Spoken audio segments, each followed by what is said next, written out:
America के और भारत के किसानों का एक डाटा आपके साथ मैं शेयर करना चाहता हूँ। उनकी स्थिति क्या है, क्या स्थिति है। सन 2020 का डाटा है ये।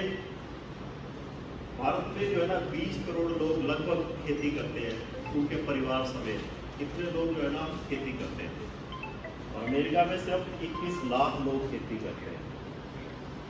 कुल रोजगार जो है 41% भारत में खेती से जुड़ा हुआ है। वहाँ पर सिर्फ 0.1% लोगों को रोजगार मिलता है खेती से। 1% भी नहीं, 0.1% रोजगार मिलता है खेती से। अर्थव्यवस्था में योगदान भारत में 14.6% है और वहाँ पर 0.22%, 1% से भी कम है योगदान जीडीपी खेती का। वहाँ पर ये हाल है। मैकेनाइज्ड है। औसत जमीन भारत में एक किसान के पास 2.5 एकड़ से 2.5 किले से 1.08 हेक्टेयर से ज़्यादा नहीं है। वहाँ पर एक किसान के पास औसत की बात कर रहा हूँ। औसत जमीन जो है ना 180 हेक्टेयर है, 450 किले जमीन है एक जमींदार की। ये स्थिति है।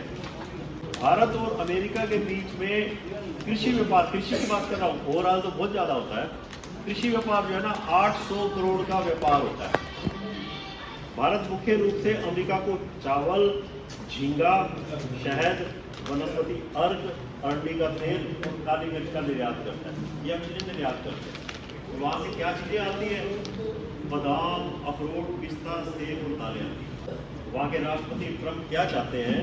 कहते हैं भारत उनके लिए मक्का, सोयाबीन, पोल्ट्री, फिश, दूध की प्रोडक्ट के बाजार खोल दे। गवर्नमेंट ने खोले नहीं। अमेरिका के राष्ट्रपति ट्रंप ने भारत के ऊपर 25% 50% टैरिफ लगा दी। वहाँ पर हमारे प्रधानमंत्री ने क्या कहा? एक कृषि कार्य में डॉक्टर स्वामीनाथन का कार्यक्रम था, 1-2 दिन पहले ही था।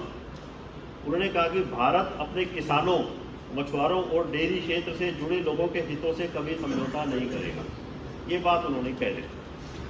अमेरिका में जो मक्का और सोयाबीन होता है ना, जो कहते हैं जी भारत के बाजार खोल दो। प्रॉब्लम क्या है? प्रॉब्लम ये है कि वो जेनेटिकली मॉडिफाइड होते हैं। तो जेनेटिकली मॉडिफाइड जो जीएम क्रॉप होती है उसमें क्या होता है? एक बैक्टीरिया होता है बैसिलस thuringiensis। उस बैक्टीरिया के जीन्स डाले हुए मक्के में, मैं पहले भी आपसे शायद शेयर कर चुका हूँ ये बातें। बैक्टीरिया के जीन्स, पौधे के जीन्स पौधे में तो डालो चलेगा, लेकिन एक बैक्टीरिया के जीन्स जो है ना वो अलाउड नहीं है हमारे भारत में। हमारे भारत में जीएम क्रॉप जो है ना वो अलाउड नहीं है। तो अगर ऐसी फसलें आई तो हमारी जो पारंपरिक किस्में हैं वो बिगड़ सकती है। देसी बीजों में गिरावट हो सकती है, मिलावट हो सकती है। अच्छा, दूध की बात जहाँ तक अच्छा, अगर वो आए तो हमारे यहाँ का किसान जो है ना, छोटे किसान है, डाटा मैंने आपको दिया है 2.5 किले के औसत है, वो कहाँ कम्पीट कर पाएंगे उनसे? तो इसीलिए ये बाजार नहीं खोलेगा। भारत में दूध जो है, दूध क्यों नहीं आने देना चाहते? भारत में दूध जो है एक आस्था से जुड़ा हुआ है। दूध को पूजा में भी प्रयोग करते हैं। लेकिन अमेरिका में मैं आपको एक स्ट्रिक्ट इंफॉर्मेशन शेयर करता हूँ कि दूध बढ़ाने के लिए कभी कभी जानवरों के अवशेष भी खिलाए जाते हैं।